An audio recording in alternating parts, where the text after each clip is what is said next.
ನಮಸ್ಕಾರ ವೀಕ್ಷಕರೇ, ಎಲ್ಲರಿಗೂ ಸ್ವಾಗತ ಸುಸ್ವಾಗತ. ನೀವು ನೋಡ್ತಾ ಇದ್ದೀರಾ ನಿಮ್ಮ ನೆಚ್ಚಿನ ಕಾರ್ಯಕ್ರಮ ಮಜಾ ಟಾಕೀಸ್. ಇವತ್ತು ನಮ್ಮ ಮಜಾ ಟಾಕೀಸ್ ಅಲ್ಲಿ ಒಂದು ದೊಡ್ಡ ಹಬ್ಬ ಆಚರಿಸ್ತಾ ಇದೀವಿ. ಅದು ನಮ್ಮ ಸದ್ಗುರುಗಳ ಹುಟ್ಟುಹಬ್ಬ. ಸೊ ಎಲ್ಲ ವೀಕ್ಷಕರ ಪರವಾಗಿ ಸದ್ಗುರುಗಳಿಗೆ ಹುಟ್ಟುಹಬ್ಬದ ಶುಭಾಶಯಗಳು. ಹಾಗೆ ಬಹಳ ಮುಖ್ಯವಾದಂತಹ ಒಂದು ಸಂಚಿಕೆ ಇದು. ಯಾಕಂದ್ರೆ ಸದ್ಗುರುಗಳು ಮಾಡ್ತಾ ಇರುವಂತಹ ಒಂದು ದೊಡ್ಡ ಅಭಿಯಾನ, ನಮ್ಮ ನದಿಗಳನ್ನ ಉಳಿಸುವಂತ ಅಭಿಯಾನ. ಅದ್ರ ಬಗ್ಗೆ ಮಾತಾಡೋಣ ಹಾಗೂ ಸಾಕಷ್ಟು ವಿಚಾರಗಳನ್ನ ತಿಳ್ಕೊಳ್ಳೋಣ. ಸೊ ಮತ್ತೊಮ್ಮೆ ತಮ್ಮೆಲ್ಲರಿಗೂ ಸ್ವಾಗತ. ರುಚಿ, ನಿಮ್ಗೆ ಮತ್ತೆ ಹಾವಿಗೆ ತುಂಬಾ ಒಳ್ಳೆ ಒಡನಾಟ ಅಂತಲ್ಲ? ಹಾವ್ನ ಅಟ್ಟದಲ್ಲಿ ಸಾಕ್ತಿದ್ರು ಅಂತಾನು ಏನೋ ಕೇಳ್ಪಟ್ಟಿದೀವಿ. This happened to me very young when I went into the jungles. When I was 6-7 years of age, I could effortlessly pick up a snake. Oh. And they were nice to me, I was nice to them. ಅಂದ್ರೆ ನಿಮ್ಗೆ ಹೆದರಿಕೆ ಅನ್ನೋದು ಕಾಡ್ಲೇ ಇಲ್ವಾ ಗುರುಜಿ? ಭಯ ಆಗ್ಲಿಲ್ವಾ? ಇದುವರೆಗೂ ಅದೊಂದು ಬರ್ಲಿಲ್ಲ ನಾನು.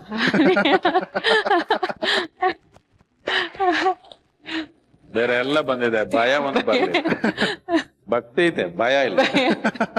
So snakes became very dear to me simply because they are such exquisite beauty. Another is snakes have a very keen sense of knowing what's happening around them. Today we know that snake has a very profound perception. This is the reason why you see Shiva is carrying a snake around his neck, not at his feet, at his… just next to him, because it has a very profound perception of things. For example, a cobra which is in the Western Ghats, if you observe this cobra properly, if there is going to be, let's say, there is going to be an earthquake in California, almost on the other side of the planet, this cobra will start behaving in a certain way. Not on that day, at least 5 to 7 days before it happens, the cobra behaves in a certain way, and if you observe closely enough, you know an earthquake is coming. But where is it coming? Probably he knows, but I have not been able to know whether he knows. But he knows an earthquake is coming, because he has such a deep perception. A cobra or a snake is essentially stone deaf, it has no ears. So he is literally ear to the ground, his entire body works as a ear, and he listens very carefully and he lives in a certain way. And above all, they're very sensitive to meditative energies. Later on, when I started meditating in and around Mysore, if I sat down in an afternoon, if I sat there for 5-6 hours with eyes closed, when I opened my eyes, there would be 8-10 cobras just sitting right here, just drawn to this. So, my relationship with snakes, but particularly with cobras, became very profound. And I trekked across Western Ghats in Sirsi, Jog, Kudremukh, Kumar Parvat, that entire stretch, many times, wanting to catch a king cobra. But I never did. Only recently, about 4 years ago, for the first time, I caught my first king cobra. But once it happened, I was lying on a rock. The rock was a wedge like this, just 2 feet wide. I was lying on this wedge. And then I see like this, I'm good with my right hand, I'm not very good with my left hand. When I'm say I'm good with my right hand, those days, now I'm not that quick anymore. If there is a provoked cobra like this, I would simply go and pick him up like that. But I'm lying down like this, right next to me a king cobra is going here slowly. This has been my life's dream to catch a king cobra. But he's right next to me, but my right hand is stuck here. My left hand, I'm thinking maybe I should risk it and catch, but wisdom overruled that. I didn't want to try with my left hand catching a king cobra. So my dream just passed right next to me, touching me, and just went away. So ಗುರುಜಿ ಮತ್ತೊಮ್ಮೆ ನಮಸ್ಕಾರ. ಹಬ್ಬದ ಊಟ ತಯಾರಾಗತ್ತೆ, ದಯಮಾಡಿ ಸ್ವೀಕರಿಸ್ಬೇಕು ಅನ್ನೋ ಕೋರಿಕೆ. ಬೇಗ ಬೇಗ ಬೇಗ. ಗುರುಜಿ, ಮನುಷ್ಯನ್ಗೆ ದೊಡ್ಡವನಾದ್ಮೇಲೆ ಬುದ್ಧಿ ಬರಲ್ಲ, ಬುದ್ಧಿ ಬಂದ್ಮೇಲೆ ದೊಡ್ಡವನಾಗ್ತಾರೆ ಅಂತ ಹೇಳ್ತಾರೆ. ಆದ್ರೆ ನೀವು ತುಂಬಾ ಸಣ್ಣ ವಯಸ್ಸಲ್ಲೇ, ಚಿಕ್ಕ ವಯಸ್ಸಲ್ಲೇ ಜ್ಞಾನೋದಯವನ್ನ ಪಡೆದ್ರಿ. ಆ ಒಂದು ಎಕ್ಸ್ಪೀರಿಯನ್ಸ್, ಆ ಜ್ಞಾನೋದಯ ಹೇಗಾಯ್ತು? ನಿಮ್ಮ ಒಂದು ಆ ನಿಮಿಷದ ಒಂದು, ಆ ಕ್ಷಣದ ಒಂದು ಭಾವನೆಗಳು ಹೇಗಿತ್ತು? ದಯವಿಟ್ಟು ನಮ್ಗೆ ಹೇಳ್ಬೇಕು ಅಂತ ಕೇಳ್ಕೊತೀನಿ. ಹೋಳಿಗೆ ಅಂದ್ರೆ ಏನು ಅಂತ ಗೊತ್ತಿಲ್ಲದೆ ಇರೋರ್ಗೆ ನೀವು ತಿನ್ಬಿಟ್ಟು ನೀವು ಹೇಳ್ಕೊಡ್ಬೋದಾ ಅವ್ರಿಗೆ? ಹೋಳಿಗೆ ನಾವು ಅದನ್ನ ಅನುಭವಿಸ್ಬೋದು, ಅವ್ರಿಗೆ ಹೇಳ್ಕೊಡ್ಬೋದಾ? ಮಾಡೋದನ್ನ ಹೇಳ್ಕೊಡ್ಬೋದು. ಇಲ್ಲ ಇಲ್ಲ, ರುಚಿ ಹೇಗಿದೆ ಅಂತ ಹೇಳ್ಕೊಡ್ಬೋದಾ? ಹೇಳಕ್ಕಾಗಲ್ಲ. ಮತ್ತೆ ಹೋಳಿಗೆನೇ ಹೇಳಲಿಕ್ಕೆ ಆಗ್ಲಿಲ್ಲ ಅಂದ್ರೆ ಜ್ಞಾನೋದಯ ಏನ್ ಹೇಳೋದು? ಲವ್ಲಿ.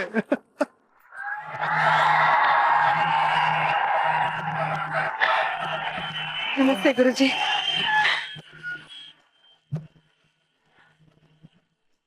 ರೀ, ಇವ್ರು ಹುಟ್ಟು ಹಬ್ಬದ ದಿನನೇ ನಮ್ಮ ಮನೆಗೆ ಬಂದಿದ್ದ, ನಂಗೆ ಎಷ್ಟು ಖುಷಿ ಆಗ್ತದೆ ಗೊತ್ತಾ? ಹುಟ್ಟು ಹಬ್ಬದ ಶುಭಾಶಯಗಳು ಗುರೂಜಿ. ಅಣ್ಣ, ನಾನು ಎಷ್ಟೋ ಪ್ರಶ್ನೆಗಳನ್ನ ಕೇಳ್ಬೇಕು ಅಂತ ಅನ್ಕೊಂಡಿದ್ದೆ, ನಾನು ಕೇಳಲಾ? ನೀನ್ ಶುರು ಮಾಡು, ಆಮೇಲೆ ನಾನ್ ಕೇಳ್ಕತ್ತೀನಿ. ಹಾ. ಮಿಸ್ಟರ್ ಲೋಕೇಶ್, ಗುರೂಜಿಗೆ ಇಂಟ್ರೊಡ್ಯೂಸ್ ಮಾಡ್ಕೊಳ್ಳಿ ನಿಮ್ಮ ವೈಫ್ ನ, ನಿಮ್ಮ ಮಿಸಸ್ ನ. She is my on screen wife.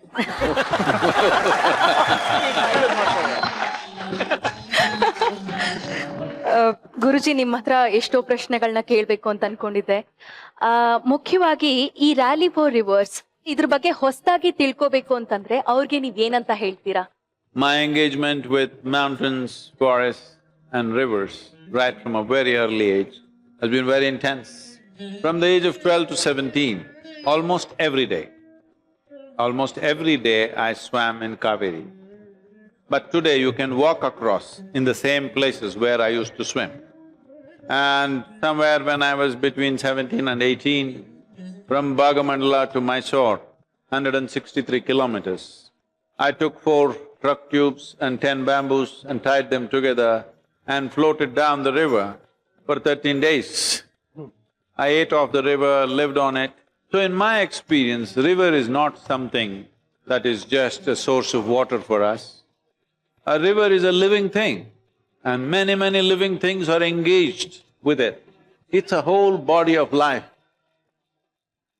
And our own bodies are over 70% water. The water which is within us are so precious to us, but if it's here, we think it's nothing. This is the ignorance of human experience.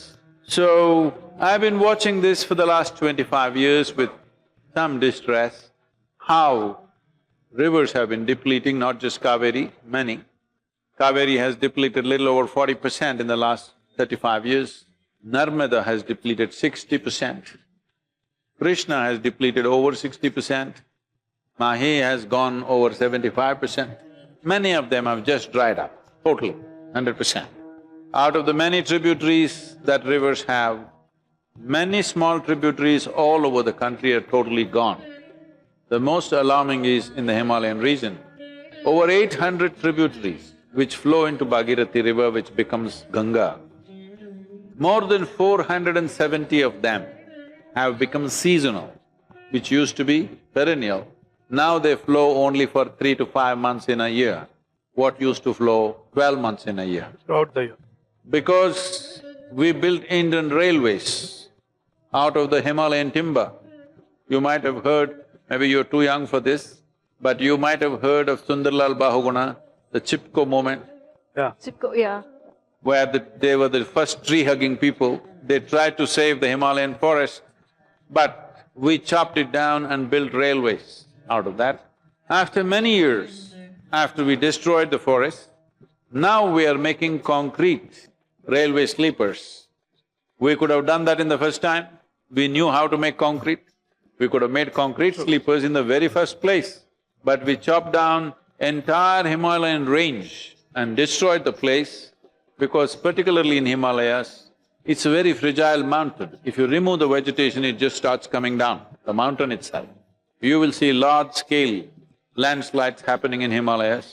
From the age of 19, for 27 years, every year I trekked in Himalayas. So I know how it deteriorated, as I saw year after year. About 14 years ago, I stopped going to Himalayas, I started going to Tibet. Because the mountain peaks, which were never bare in any season, 14 years ago when I went for the first time, they were completely bare, no snow, all black peaks, which had never happened, ever. Probably in a million years they have not happened, but now many of them are bare. And Gomukh, you heard of Gomukh, where Bhagirathi takes its birth. When I first went, it was just about maybe 20 feet or 25 feet wide cave where water was spouting out like this, that it looked like a cow's mouth. That's why they said Gomukh. 14 years ago when I went, it's a mile wide. I walked into it over a kilometer, into the ice cave, because it's just become that wide. So like this, many things have happened, but the deterioration in the last 7-8 years is so sharp that in the last 4 years I've been thinking we must do something about this. I've been looking at what they have done in other countries, but what they do in other countries will not fit into our country because our country's geography and situations are very different. So I knew what they're doing is not the only solution, we need to do it differently. Of all the rivers that we have in this country, only 4% of the river water in this country is coming from glacial source, that is, ice melting in the mountains and coming. 96% of our water is coming from forests. For people who do not understand, let me explain in a simple way. On an average in this country, we have only 45 days of rain. 45 rain days. I see, yesterday I came in Bangalore and it was raining. When I come, first thing that somebody says is, it's raining too much. There is no too much. It's only English people who said, rain, rain, go away, you should never again sing that song. Because that is true in their country. Because rain is cold and almost 250 days in a year, it's raining there. Yeah. Our rain is on average 45 days is all we are getting. This rain when it comes down, if there is enough vegetation, let's say there is a forest here, because of the root system and the bioactivity and much life that's happening there, if the rain falls like this, it will go into the earth. But if you remove the vegetation, the rain will flow on the surface, water. This is why in the country you're seeing cycles of flood and drought, flood and drought, because there is no vegetation to take the water down. We always come up with very brilliant ideas, which are not bad, but stupid. Right now, you ask anybody, they'll say, we're doing water harvesting on my house. That's it, this is the solution. Yes, it's a good thing, it's not a bad thing. But your house is just 3,000 square feet. You gather water, put it in your garden and you think everything has happened? I remember I was in construction at one time and when we had some work to do in the Majestic area, we were to do some concrete footings for the foundation. 5 feet pits that we dug were filling in with water so quickly, we had 2 10 HP pumps and we could not empty the pits, the foundation pits. Yeah. We could not put the concrete, but today they're going 2,000 feet. The science is telling us today, if you go beyond 1,000 feet and suck out water, that water has been gathered there for over 1 million years. And in one afternoon, because of your powerful pumps, you're just sucking it out and using it. Maybe in Bangalore city, there are maybe 10 lakh bore wells or more. If they're pumping out, let us say 4 to 8 hours a day, the water that you suck out is leaving some empty space there. What do you think will happen to that? I don't want to tell you, you must find out, because you have children and you must find out what we're doing, because we are living like we are the last generation on this planet, especially in India. As if we are the last generation. We are one generation of people who have taken such a big bite of this planet, such a big bite that future generation will have nothing to bite upon, especially in India, because our population pressure on the land is so high. And population is also an issue, because in 1947, we were only 33 crores, today we are 126 crores, 4 times in 70 years. It's a bit irresponsible reproduction. This is not only because of reproduction, this is also because of enhancement of lifespan. In 1947, average Indian lived only for 28 years. Today, we are reaching 65, which is a wonderful achievement.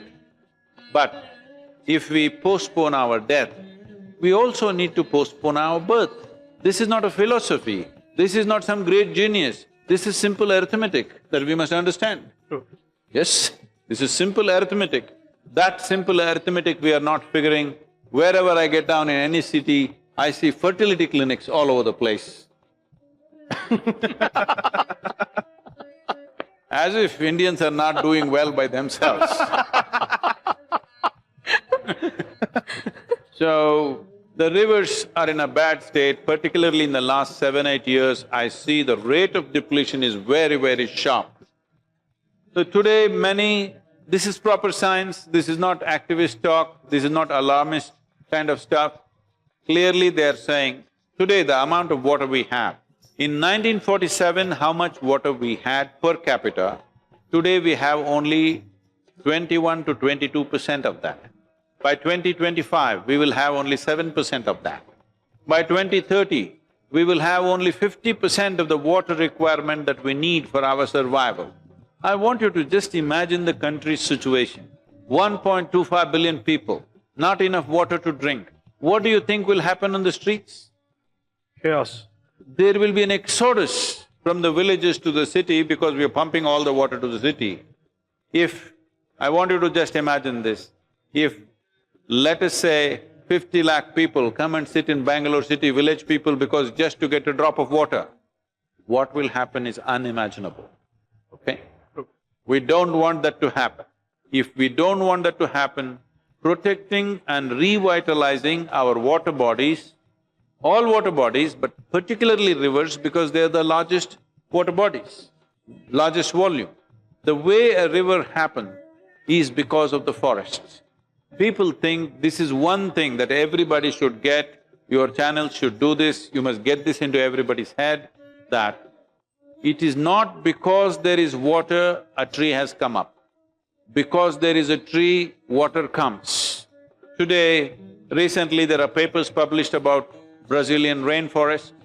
They are clearly identifying. All these days they were confused how the rainforest gets the maximum rain. Today they have made a study of this, that if there are lots of trees, there is huge vegetation, complex vegetation, not a single species vegetation, a complex vegetation, there is a phenomena called transpiration, where because of the photosynthesis, it develops a certain amount of humidity which hangs like an invisible cloud and draws the dark clouds to shed rain in that area. So it is clearly established, it is the forest which causes the rain, it is the forest which preserves the rain, it is the forest which slowly lets out water and makes the river. So there is no doubt about it. So the solutions are very clear, we know what to do. Do we have the commitment and the courage to do it? That's the only question. So when I started this rally and only 2 months ago I started talking to people, because always in my life, there'll always be self-appointed advisors, they appoint themselves.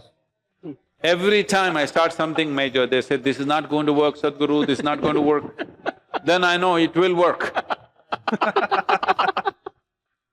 So when I said we want to do this, people said, you're risking your reputation. Right now people are looking up to you. If you do this, you're risking your reputation. I said this and I mean it. I'm willing to risk my reputation, I'm willing to risk my life. But this is one responsibility that I want to fulfill for future generations, that we must revive our rivers. Good.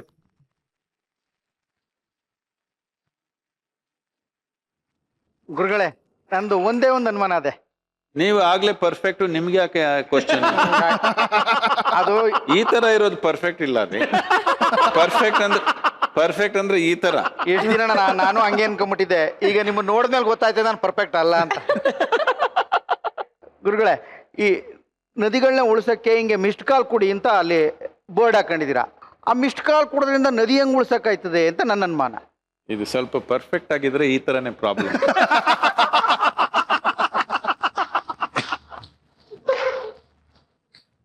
Perfect ಅಂದ್ರೆ ಏನ್ ಗೊತ್ತಾ ಅರ್ಥ? ಅದು ಗೊತ್ತಿದ್ರು ನಾನೇ ಕಾಕತ್ತಾ ಇದ್ದೆ. Perfect ಅಂದ್ರೆ improve ಮಾಡಕ್ ಆಗಲ್ಲ ಇನ್ನ. ನಮ್ ಭಾವ ಸರಿಯಾಗಿಟ್ಟವ್ ನನ್ನ ಹೆಸರನ್ನ. ಇಂಪರ್ಫೆಕ್ಟ್ ಅಂದ್ರೆ ಸ್ವಲ್ಪ ಇಂಪ್ರೂವ್ ಮಾಡ್ಕೋಬಹುದು, ಪರ್ಫೆಕ್ಟ್ ಅಂದ್ರೆ ಅಷ್ಟೇ. ಗುರುಜಿ ಹೇಳ್ತಾ ಇರೋದೇನು ಗೊತ್ತಾ? ಹಾ, ಅರ್ಥ ಆಯ್ತಾ? ನಾಳೆ ಸೇರ್ಸ್ಕತೀನಿ ಬಿಡಿ ಇಲ್ಲಿ ಹಿಮ್ಮಂತ. ಅವ್ರು ಹೇಳ್ತಿರೋ ಮಾತಿನ ಅರ್ಥ ಏನ್ ಗೊತ್ತಾ? ಸರಿ ಹೋಗಿರೋ ಕೇಸು ಅಂತ. ನಿನ್ ವಿಷಯದಲ್ಲಿ ಏನು ಮಾಡಕ್ ಆಗಲ್ಲ ಅಂತ ಹೇಳ್ತಾ ಇದಾರೆ ಅವ್ರು. ಬಟ್ ಮಿಸ್ಡ್ ಕಾಲ್ ನೀವು ಕೊಡ್ಬೋದು.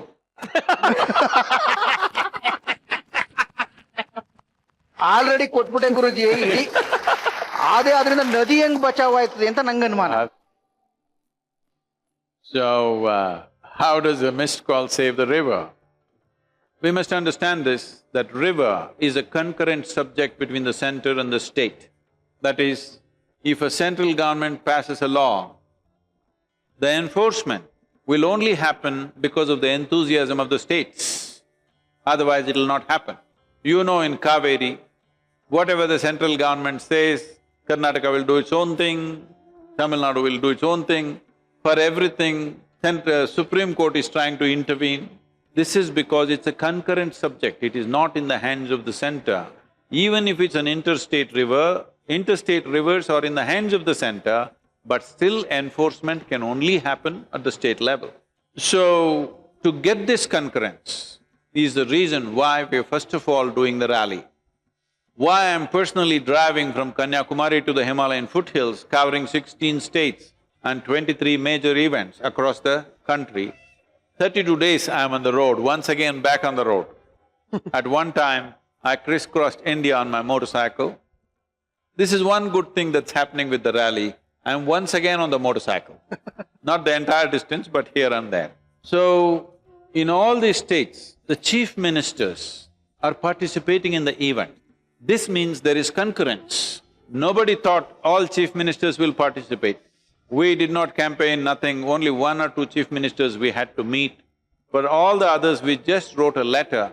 Within 15 days, everybody confirmed the dates.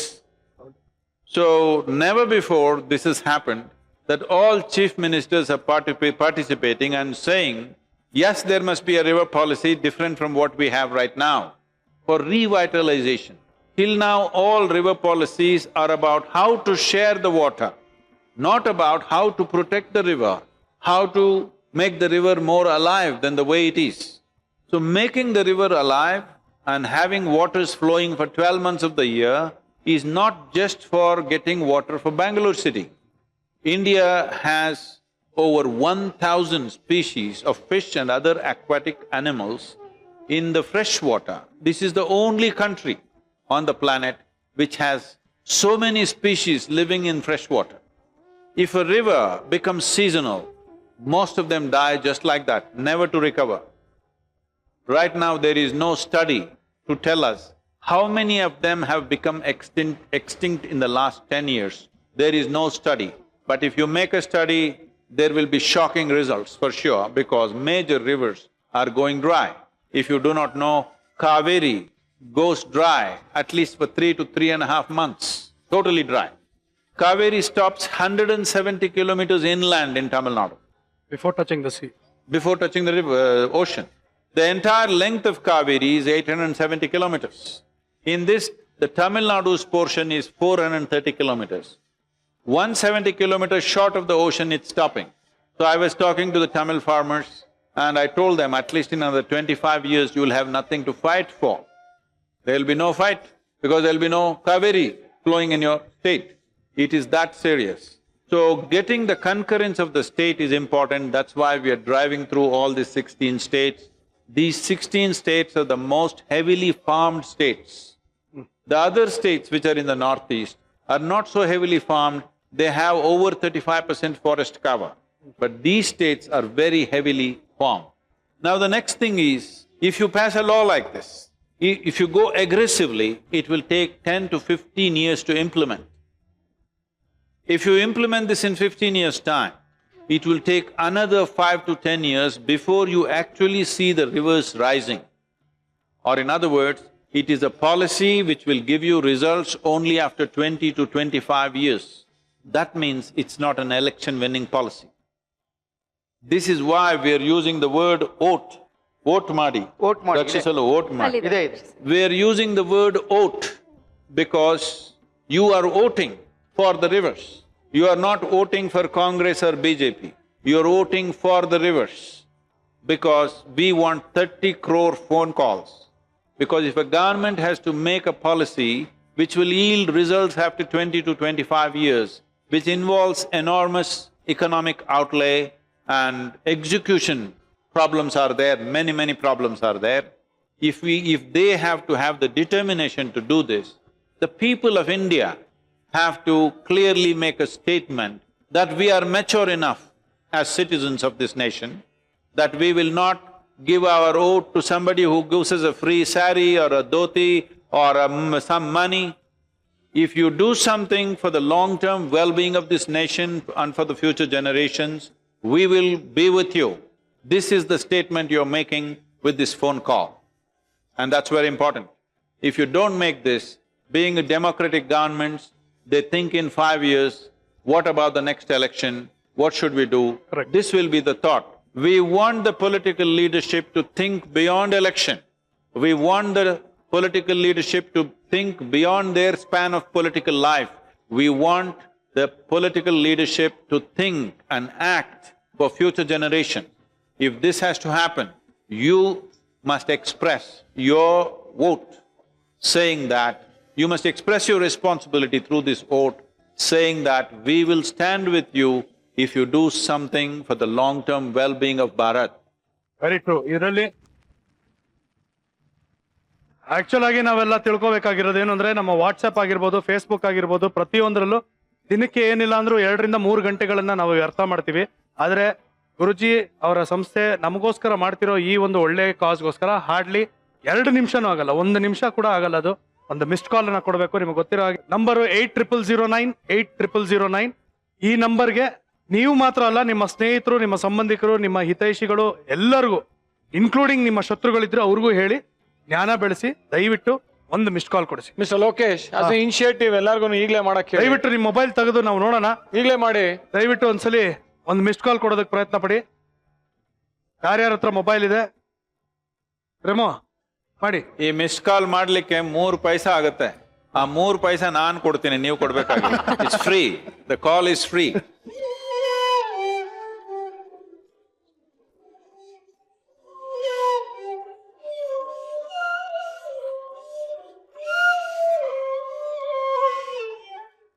ಈ ಒಂದು ವಿಚಾರನ ಆಕ್ಚುಲಿ ಇಲ್ಲಿ ಇರುವಂತಹ ಒಂದು ಫೋಟೋ ಏನಿದೆ, ಈ ಒಂದು ಬ್ಯಾನರ್ ಏನಿದೆ, ಇದರ ಫೋಟೋ ತಗೊಂಡು ನಿಮ್ಮ ವಾಟ್ಸ್ಆಪ್ ಗ್ರೂಪ್ ಅಲ್ಲೂ ಕೂಡ ದಯವಿಟ್ಟು ಶೇರ್ ಮಾಡಿ.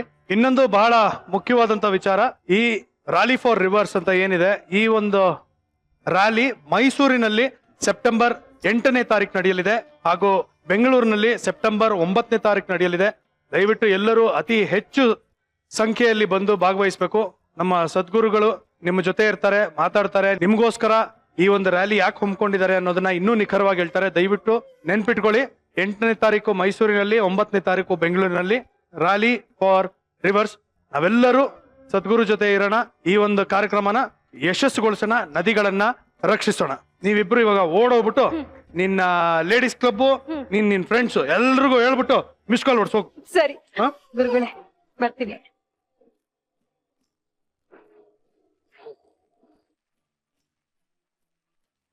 ಗುರುಗಳೇ, ಈಗ ಒಂದಷ್ಟು ಪ್ರಶ್ನೆಗಳನ್ನ ರ್ಯಾಪಿಡ್ ಫೈರ್ ಅಲ್ಲಿ ಕೇಳ್ತೀನಿ ನಿಮ್ಗೆ. ನೀವು ಫೈರ್ ಮಾಡಿದ್ರೆ ನಾನು ಫೈರ್ ಮಾಡ್ಬಿಡ್ತೀನಿ. Back fire. ಸಿಂಪಲ್ ಪ್ರಶ್ನೆಗಳು. ನೀವು ನೋಡಿದಂತ ಮೊದಲನೇ cinema? Ramudu ಭೀಮುಡು.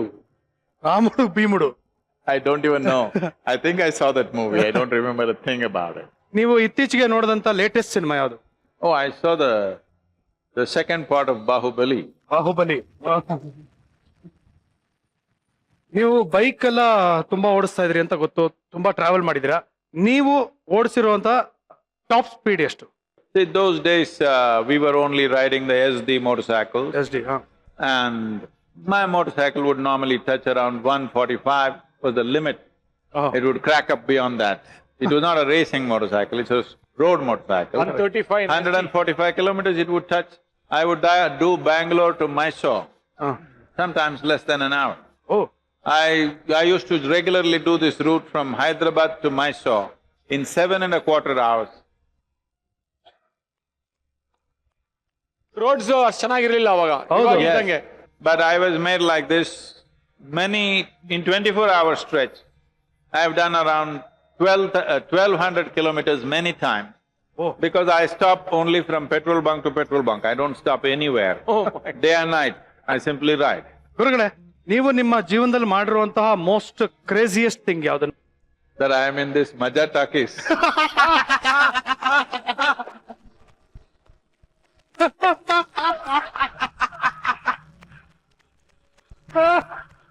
This is a real good rapid fire. I never ever imagined that I will sit in a show like this, but here I am. Because I'm willing to do anything for the rivers, that's why I'm here. Absolutely, ಗುರುಗಳೇ. ನೀವು ಜೀವನದಲ್ಲಿ ಯಾವತ್ತೂ ಮರೆಯೋಕ್ ಆಗದೆ ಇರುವಂತಹ ಒಂದು ವಿಚಾರ. ನಾನು ಯಾವುದು ಮರೆಯಲ್ಲ.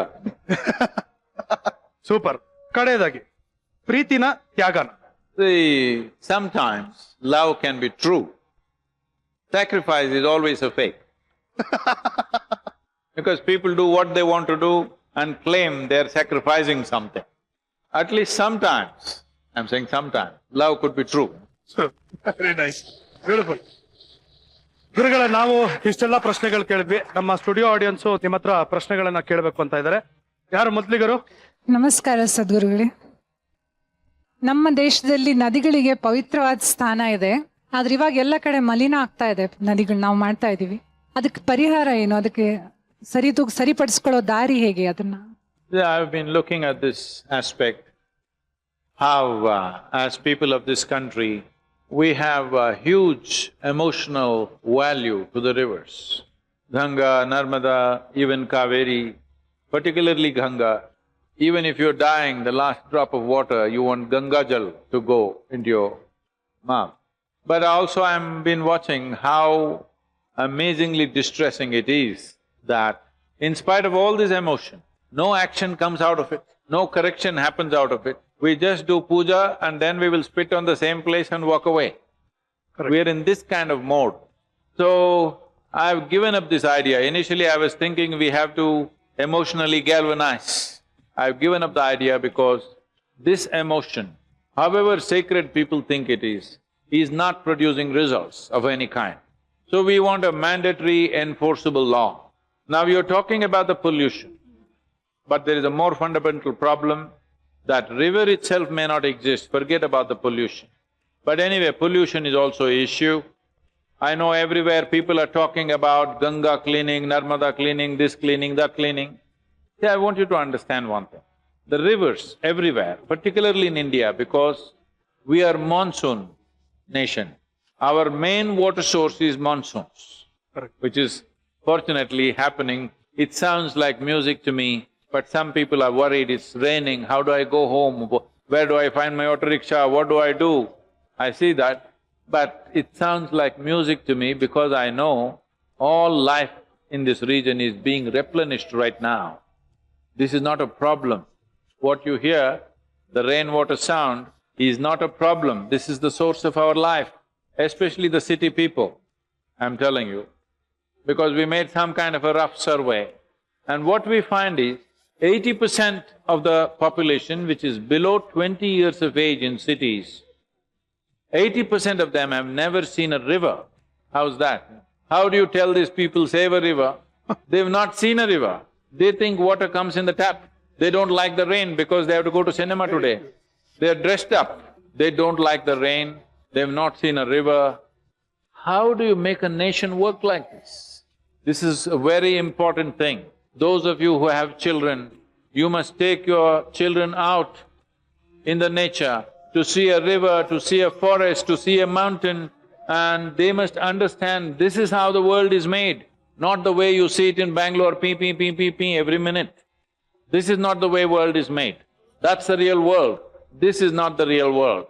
People think Bangalore city is the real world, mountain and forest and rivers are something. So, when you come to pollution, there is no need to clean the river. In one flood season, river cleans itself. Nobody needs to clean the river. Only thing is, the sewage is flowing into the river, and the main culprits are the cities and the industries. So this is very simple. See, right now in this Bangalore city, I'm just saying off the cuff, I may be wrong with the numbers, maybe, I'm saying, in The Bangalore city's sewage may be going out in probably 500 outlets all over the place, into rivers, ponds, wherever else, into the ground, wherever. These 500 outlets, the government should take one responsibility to make it into, let us say, 50 outlets or 25 outlets, where a large amount of sewage will come to one place. This much the local corporations and municipalities must do for every city. For a large city like this, there can be 25 outlets. Smaller cities, there can be 10 outlets like this. You must consolidate. For this, certain amount of planning will be needed because right now we laid our sewage pipes whichever way we like. There is no planning, there is no plan as to where it should go, there are no gradients, there is no use of topographical features of the ground, simply our engineers dig holes and put pipes, they don't care where the water goes. Unfortunately, this is how we have engineered our cities, so there will be some amount of work to do to get this to consolidate. If you consolidate this, you can put out a global tender where there are companies which have the capability to treat water.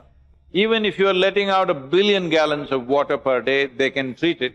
There are companies to do this, they can set up that kind of thing. There are also Indian companies which can come up. Water treatment plants. Treatment plants. If you set up treatment plant, see now let us say in your home, let's say your home is receiving 1,000 liters of water in water pipes. You are paying for it, there's a meter for that, you're paying. So it's recorded. If you get 1,000 liters of water, very easily we can assume at least 500 liters of sewage is going out of your house. You're not drinking all the 1,000 liters. It is going out. So we charge you for 500 liters of sewage. Let's say 1 rupee per whatever, per liter. 500 rupees sewage treatment you're paying per month. If you are a domestic user, one way, business another way, industry another way, chemical waste another way, governments can arrive at the price. Now this money will be a huge amount of money collected from every citizen, because every citizen must understand for every service that you are being given, you need to pay. Then only you will also demand good service. Now if this happens, the treatment plants are very simple. We can easily set a standard that the water that comes out of the treatment plant must be of this kind of quality, and that quality can be measured minute to minute with electronic instruments today. And that water should go into the lakes and ponds and even rivers. The Singapore Prime Minister was demonstrating to somebody, and he takes a glass of treated water, comes out of their treatment plant, sewage treatment, and he drinks it as a demo. My God. Is it not time we do something like that? Those who don't treat it, they must at least drink it. So, this is all it takes. If the political will is there across the country, in 3 years' time, maximum 5 years' time, you can ensure not a drop of sewage enters the rivers. Treated water enters the rivers. Good well set. ವೀಕ್ಷಕರೇ, ನೀರನ್ನ ನಾವು ಜೀವಜಲ ಅಂತ ಕರಿತೀವಿ. ನೀರಿಲ್ದೆ ಯಾವ ಜೀವರಾಶಿಗಳು ಇಲ್ಲ. ನೀರು ಉಳಿಸೋದು ಅಂದ್ರೆ ನಮ್ಮ ತಾಯಿನ ಉಳಿಸಿದ ಹಾಗೆ, ನಮ್ಮನ್ನ ಉಳಿಸ್ಕೊಂಡ ಹಾಗೆ, ನಮ್ಮ ಮಕ್ಕಳನ್ನ ಉಳಿಸಿದ ಹಾಗೆ. ಈ ಒಂದು ಅಭಿಯಾನವನ್ನ ಸದ್ಗುರುಗಳು ಮಾಡ್ತಾ ಇದ್ದಾರೆ. ಇದಕ್ಕೆ ನಮ್ಮೆಲ್ಲರ ಬೆಂಬಲ ಇರಬೇಕು. ಇದು ನಮ್ಮ ಒಂದು ಪ್ರಮಾಣ ಇರಬೇಕು. ನಾವು ಬೆಂಬಲನ ನೀಡ್ತೀವಿ ಅಂತ ನಾವೆಲ್ಲರೂ ಕೈ ಜೋಡಿಸೋಣ, ಈ ಅಭಿಯಾನವನ್ನ ಯಶಸ್ವಿಗೊಳಿಸೋಣ. ಸದ್ಗುರುಜಿ, ಮತ್ತೊಮ್ಮೆ ಈ ನದಿಯನ್ನ ಉಳಿಸ್ಕೊಳ್ಳೋದಕ್ಕೆ ತಾವು ನಡೆಸ್ತಾ ಇರುವಂತ ಈ ಒಂದು ಆಂದೋಲನಕ್ಕೆ ನಮ್ಮ ಜನರಿಗೆ ಏನ್ ಹೇಳೋದಕ್ಕೆ ಇಷ್ಟಪಡ್ತೀರಾ? The most important thing is that it should be economically a sustainable model. That is what is unique about the river policy, the draft policy that we are preparing. See, the major rivers in this country run for approximately 20,000 kilometers. Out of this 20,000, about 25 to 26% is in government land. This 25% must become forest, there should be no question about this. The remaining 74–75% is farmland. Out of this, 6 to 8% is delta land. We don't have to touch the delta lands, we must leave it as it is. Paddy cultivation, something happens, it's fine. But the remaining 65% of the land, it's about 13 to 14,000 kilometers of plantation. which means about 28 to 30,000 square kilometers of horticulture and forest-based plantations, which can enhance the farmer's income anywhere between 3 to 8 times. This I am not saying the number just like that. We have built examples, we have built live models where farmers moved from crop-based agriculture to tree-based agriculture. This means their incomes went up by 3 to 8 times in about 7 years' time. Now there is a problem in this. The problem is first 3 years are difficult for the farmer. This is where the government comes in. These 3 years, the government needs to support the farmer. In the last 12 years, over 300,000, that means 3 lakh farmers have committed suicide. 3 lakh farmers committing suicide, I cannot understand how a nation can just sit and watch this happening. Even in a war, 3 lakh people don't get killed, but 3 lakh farmers have committed suicide in 12 years' time. People explain this off saying because the tomato prices crashed, that's why he committed suicide. Because the bank loan was there, that's why he committed suicide. No, agriculture has become a heartbreaking activity because the soil is depleted and the water is not available. In this condition, doing agriculture is a heartbreaking activity. If you want, you go and ask any farmer, does he want his children to go into agriculture? Not even 15% of the farmers across the country will say, I want my children to go into agriculture. This means, in the next 25 to 30 years, when the old farmer dies, what are you going to eat, I'm asked? What is it that the Indian people are going to eat? 1.25 billion people we have, what are we going to eat? We must understand this. In the last 70 years, we have done many things. Many great achievements are there in this nation. We've built our industry, we've built our businesses, we are going to the Mars. But the most important achievement, the greatest achievement that we have done is our poor farmer, with very little infrastructure and almost no technology, with just traditional knowledge, he's been producing food for 1 billion people. This is not a small thing. You and me have grown up because of him. But today, en masse, they're committing suicide. From April to August this year, 870 farmers committed suicide in Marathwada. Because the soil has depleted so badly, you can't grow a thing in that soil. 25% of India's agricultural land will become unusable in the next 3 to 5 years. In the next 20 years, it's estimated 40% of the land will become unusable. In the next 40 years, it is said 60% of the land will become unusable because we are turning soil into sand. Turning soil into sand, what it means is, to keep soil as soil, a minimum of 2% organic content has to be there.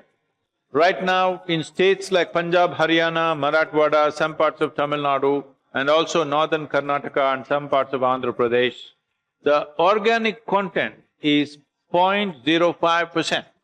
This means almost nothing can be grown in this land. If you grow, let's say 1 ton of something, whatever crop that you grow out of 1 acre of land, what you have taken out is 1 ton of topsoil. How do you put it back? The only way you can put it back is the leaves from the trees and the animal waste. Trees we have chopped away long time ago. Animals are being slaughtered and limitlessly. How will you put back the organic content to the soil? Tell me, does it take some genius or just some sense? Too much science and no sense. This is our big problem. This is not some rocket science because any agricultural family, they all knew if you own 10 acres of land, how many animals you need on the farm. This is something that we've always known.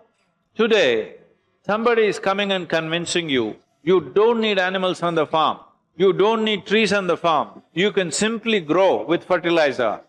In 3 to 5 years, this land will become useless if you just use fertilizer. Moving from crop-based agriculture to tree-based agriculture is going to be a boon for the farmer. So one thing all of you should do is at least 30% of your diet should become fruit. If you don't do this, fruit-growing farmer will commit suicide hanging from the same tree. It is time. If farmer grows more fruit, will you eat it? Please, every one of you make at least 30% of your diet into fruit. You will see your health will be better, you will sleep better, you will wake up early, everything will be great with you. You may even get enlightened. Now that you're here, all of you, and wherever else you are watching this television, I thought I must teach you this river chant. At least say this to yourself instead of looking up. Just say this after me. ಗುರುಜಿ, ಮಜಾ talkies ಬಂದಿದ್ದು ನಮ್ಮ ಒಂದು ಪುಣ್ಯ. Was very honoured. ಸಣ್ಣ ಒಂದು thank you so much. ತಾವು ಬಂದಿದ್ದು ನಮ್ಮ ಮಜಾ ಟಾಕೀಸ್ಗೆ ಒಂದು ಹಿರಿಮೆ ಆಗಿದೆ. Thank you. I need your blessings.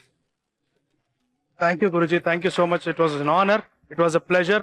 ವೀಕ್ಷಕರೇ, ನಾವೆಲ್ಲರೂ ಸದ್ಗುರುಗಳ ಜೊತೆ ಇರ್ತೀವಿ ಅಂತ ಹೇಳ್ತಾ ಇವತ್ತಿನ ಕಾರ್ಯಕ್ರಮ ಮುಗಿಸ್ತಾ ಇದೀವಿ. ನೀವು ನೋಡ್ತಾ ಇದ್ರಿ ನಿಮ್ಮ ನೆಚ್ಚಿನ ಕಾರ್ಯಕ್ರಮ Majaa Talkies. Thank you. Good night. Bye.